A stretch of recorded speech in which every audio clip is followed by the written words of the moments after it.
রহমানির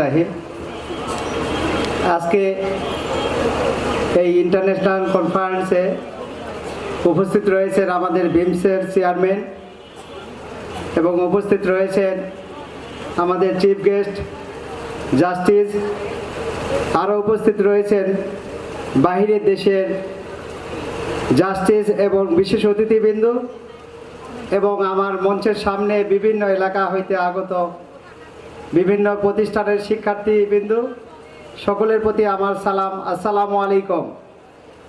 কেমন আছো সবাই? মন খারাপ?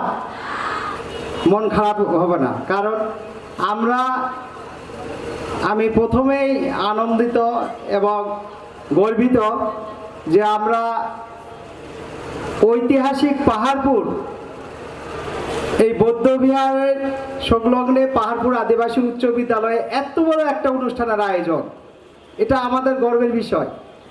এবং এই বৌদ্ধবিহারকে এক ব্যাখ্যে কিন্তু সারা বিশ্বে চিনে, ঠিক আছে না?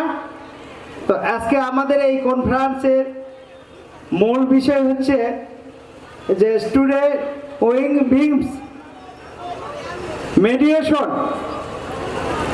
এই মেডিয়েশনের মাধ্যমে নারীকে কিভাবে এগিয়ে নেওয়া যায়, মূলত এটাই আমাদের আলোচনা। আজকে আমরা লক্ষ্য করি যে আমাদের পারিবারিক বলেন, গ্রাম অঞ্চলে, সমাজে বলেন, বিভিন্ন কন্দল বা বিবাদ নিয়ে আমাদের মধ্যে একটা বিরোধ সৃষ্টি হয়। এই বিরোধটা কিভাবে আমরা মীমাংসিত করতে পারি, মূলত আজকে এটাই আলোচনা।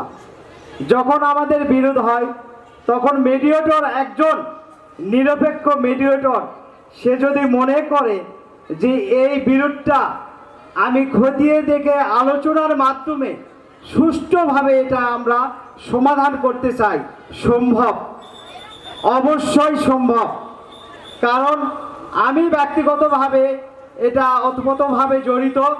সমাজের বিভিন্ন বিশৃঙ্খলা যখন বিরোধ হয়, বিভিন্ন পক্ষ বিপক্ষরা তারা যখন আসে, আমরা সাধারণত যারা সামাজিক উন্নয়নমূলক কাজ করে থাকি, তারা আমরা যদি চেষ্টা করি যে তাদেরকে আসলে কি সমস্যা সৃষ্টি হয়েছে, এই প্রকৃত সমস্যাটা জেনে আমরা খতিয়ে দেখে আমাদের যে আইন আদালত রয়েছে তার বাহিরে আমরা এটা একটা বিরোধ নিষ্পত্তি করা যেতে পারে আলোচনার মাধ্যমে, এটা সম্ভব। কারণ আমরা সমাজে এই ধরনের অনেক কাজ আমরা করে থাকি। তো যাই হোক, আজকের এই অনুষ্ঠান সুন্দর একটা অনুষ্ঠান, প্রাণবন্ত একটা অনুষ্ঠান। আমি মনে করি এই বিমস আগামী দিনে প্রচারের মাধ্যমে প্রসারিত হবে এবং আমরা এই প্রত্যাশা রেখে সকলের সুস্বাস্থ্য কামনা করে আজকে আমার এই সংক্ষিপ্ত বক্তব্য আমি শেষ করলাম। ধন্যবাদ সবাইকে। আসসালামু আলাইকুম।